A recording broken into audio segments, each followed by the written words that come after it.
Bismillahirrahmanirrahim. Assalamualaikum warahmatullahi wabarakatuh dan salam sejahtera.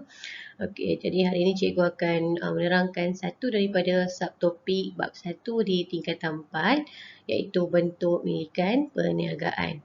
Untuk bentuk yang seterusnya ialah syarikat awam berhad. Pengenalan kepada syarikat awam berhad. Kalau tengok perkataan yang cikgu bolkan, perkataan awam bermaksud share boleh ditawarkan kepada orang ramai. Jadi kalau kamu belajar dalam tajuk sebelum ini, syarikat sendirian berhad, share yang diterbitkan hanya boleh dijual kepada ahli di dalam organisasi perniagaan sahaja. Namun untuk syarikat awam berhad, share yang diterbitkan boleh dijual kepada orang ramai, bermaksud semua orang selain daripada ahli dalam sesebuah organisasi perniagaan. Untuk ciri-ciri syarikat awam berhad, kita tengok untuk ciri yang pertama iaitu dari segi milikan. Okey, pemilik minimum adalah 2 orang dan tiada had maksimum untuk syarikat awam berhad. Jadi kamu tengok pemegang share juga terdiri daripada orang awam. Dia tidak terhad kepada individu di dalam organisasi sahaja. Dia siapa-siapa pun boleh beli dia punya share. Okey, itu untuk ciri yang pertama. Untuk ciri yang kedua ialah dari aspek modal. Okey, modal diperoleh daripada jualan share secara terbuka kepada orang ramai. Jadi lebih ramai orang yang beli orang ramai yang beli share tersebut, maka jumlah modal yang dikumpulkan adalah lebih besar. Okey, yang ketiga dari segi pembentukan. Seperti yang kita sedia maklum bahawa bila kita nak tubuhkan sesuatu syarikat, mana-mana jenis milikan, kita perlu berdaftar dengan SSM. Jadi kalau untuk syarikat awam berhad, kita akan tubuhkan di bawah Akta Pendaftaran Syarikat 1965.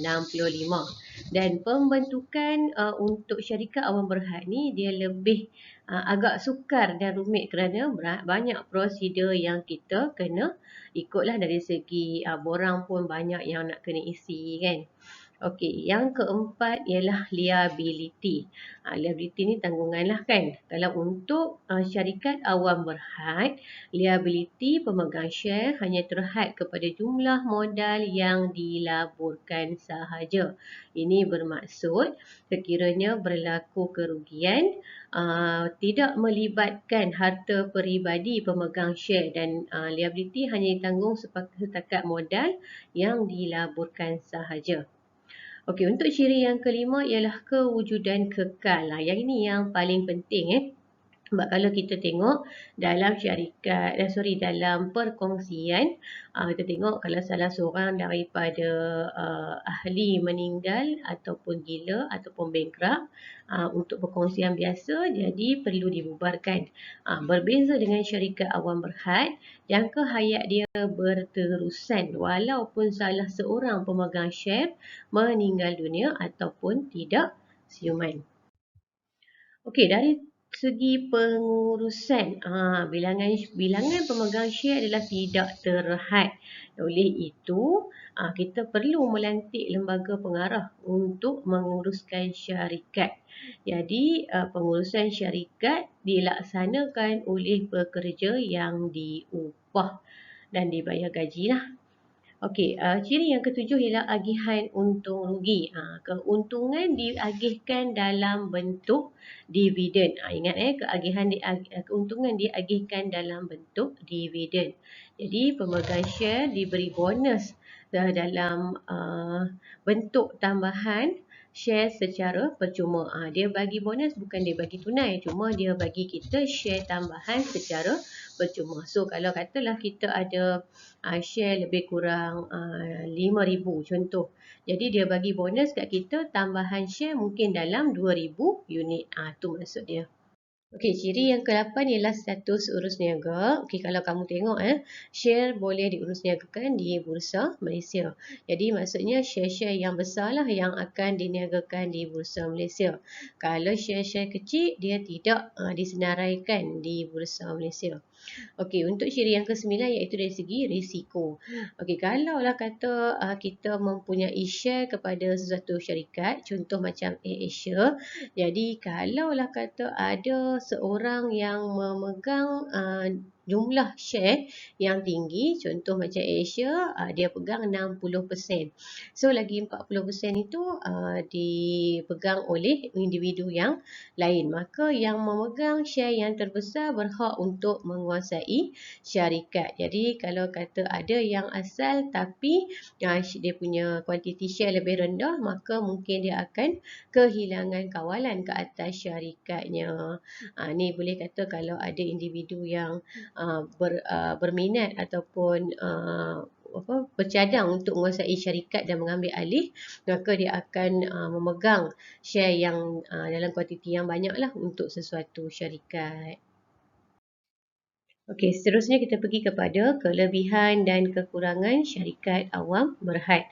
Okey, kita pergi pada kelebihan dulu. Kita tengok yang pertama ialah modal lebih besar. Okey, sebab apa modal lebih besar? Sebab kita dapat kumpul daripada bilangan pemegang share yang tidak terhad kan. Tadi kita tak ada limit kan. Jadi untuk pemegang share, so lagi ramai pemegang share, lagi banyak modal yang kita kumpulkan. Okey, yang kedua ialah menikmati ekonomi bidangan. Jadi ekonomi bidangan dapat dinikmati oleh sesebuah syarikat jika menjalankan perniagaan secara besar-besaran dengan modal yang besar. Okey, yang ketiga ialah liability terhad. Yang ini cikgu dah terang tadi dalam ciri tadi. Okey, jika sesebuah perniagaan mengalami kerugian ataupun muflis dan tanggungan pemegang share hanya setakat modal yang dilaburkan sahaja, dan last sekali ialah kewujudan kekal. Okey, yang ini maksudnya ialah syarikat dan pemilik saham adalah dua entiti yang berasingan. Okey, jika salah seorang daripada pemegang share meninggal dunia, gila ataupun bankrupt, perniagaan masih boleh diteruskan. Yang ini kita boleh bezakan dengan perkongsian biasalah. Kalau tengok balik pada ciri-ciri perkongsian biasa, dia berbeza dengan syarikat awam berhad. Okey, itu untuk kelebihan. Seterusnya kita pergi kepada kekurangan syarikat awam berhad. Yang pertama ialah proses penubuhan yang rumit. Okey, yang ini maksudnya ialah banyak borang dan prosedur yang kita perlu patuhi.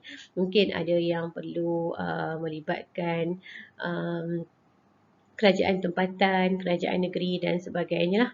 Okey, untuk kekurangan yang kedua iaitu beban cukai yang tinggi. Okey, bila datangnya dengan perkataan syarikat di belakang sesebuah milikan, maka perlu membayar cukai syarikat dan seperti kita sedia maklumlah, jumlah dia adalah lebih tinggi berbanding dengan cukai pendapatan.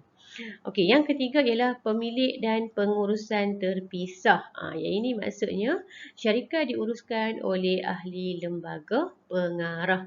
Dan dekat sini kita ada risiko penyelewengan lah oleh pihak pengurusan. Okey, yang terakhir ialah tiada kerahsiaan. Jadi dia kata laporan kewangan diumumkan kepada orang ramai lah dari segi keuntungan, dari segi kerugian, berapa modal. Selalunya dia terletak di dalam prospektus perniagaan. Okey, ni cikgu bagi sikit extra info untuk pelajar-pelajar. Okey, kita tengok dulu persamaan antara syarikat sdn berhad dan syarikat awam berhad. Jadi kalau dalam soalan dia tanya apa persamaan, inilah jawapan dia. So yang pertama ialah liability terhad setakat jumlah modal yang dilaburkan sahaja. Maksudnya tidak melibatkan harta peribadi lah. Okey, yang kedua, kedua-duanya ditubuhkan di bawah Akta Syarikat 1965. Jadi syarikat sdn berhad, awam berhad, dua-dua ditubuhkan di bawah Akta Syarikat 1965. Okey, yang ketiga ialah agihan untung rugi dalam bentuk dividen. Dalam bentuk dividen. Dan yang keempat ialah modal diperoleh daripada penjualan share. Jadi kena hafal lah 4 persamaan di antara syarikat sdn berhad dan syarikat awam berhad. Okey, kita tengok pula perbezaan di antara syarikat sedia berhad dan juga awam berhad. Jadi kita tengok pada ciri-ciri dia. Ciri yang pertama ialah dari segi bilangan ahli ataupun pemegang saham. Jadi kalau syarikat sedia berhad, kita tengok dia punya minimum 2 orang dan maksimum adalah 50 orang sahaja. Tapi kalau syarikat awam berhad, kamu tengok minimum masih lagi sama 2 orang, tetapi maksimum tiada had yang maksimum. Okey, itu untuk ciri yang pertama. Okey, ciri yang kedua ialah dari segi terbitan saham. Okey, syarikat sendirian berhad, saham yang diterbitkan tak boleh dijual kepada orang ramai. Dia hanya ditawarkan kepada ahli di dalam organisasi perniagaan sahaja. Tapi kalau syarikat awam berhad, dia boleh tawarkan kepada orang awam lah. Jadi orang awam boleh membeli saham yang diterbitkan. Okey, ciri yang ketiga dari segi pindah milik saham. Untuk syarikat sendirian berhad, tidak boleh dipindah milik saham secara bebas. Maksudnya kalau kata ada nak pindah milik saham mungkin daripada ayah kepada anak ke, jadi kena minta dapatkan persetujuan daripada semua ahli di dalam organisasi perniagaan. Kalau 50 orang, 50 orang lah kena setuju baru boleh pindah milik saham. Tapi kalau syarikat awam berhad, dia bebas pindah milik saham. Tak kira lah saham tu kita nak pindah kepada siapa, kita nak bagi kepada siapa, tak ada masalah. Okey, yang keempat ialah dari segi status di bursa saham. Jadi kalau kamu tengok syarikat sendirian berhad, setiap saham di bawah syarikat sendirian berhad tidak boleh diurus niagakan di bursa Malaysia. Tetapi kalau kata syarikat awam berhad, dia boleh dijual secara bebas di bursa Malaysia melalui broker bursa saham. Okey, untuk yang kelima ialah dari segi laporan kewangan. Kalau syarikat sendirian berhad, kamu kena ingat syarikat hanya boleh mengumumkan kepada pemegang saham sahaja. Maksudnya ahli-ahli di dalam organisasi perniagaan sahaja dan satu salinan perlu diserahkan kepada Syarikat Suruhanjaya Malaysia lah, SSM. Tapi kalau syarikat awam berhad, dia perlu dibentangkan kepada pemegang saham dalam mesyuarat tahunan syarikat. Maksudnya kalau kata mesyuarat tahunan, kebiasaannya dia akan panggil lah siapa yang dia nak panggil untuk join meeting tersebut. Selalunya yang mempunyai jumlah share yang tinggi lah. Dan satu salinan juga perlu diserahkan kepada SSM. Okey, yang last sekali ialah dari segi ciri-ciri ahli lembaga pengarah. Kalau syarikat sendirian berhad, dia mesti terdiri daripada pemegang saham. Jadi kalau ada 50 orang, daripada 50 orang itu mesti seorang adalah ahli lembaga syarikat. Untuk ahli lembaga syarikat dia mesti terdiri daripada organisasi ahli dalam organisasi tersebut. Tetapi kalau syarikat awam berhad tidak semestinya. Jadi dia boleh melibatkan orang awam lah, orang ramai untuk menjadi ahli lembaga pengarah.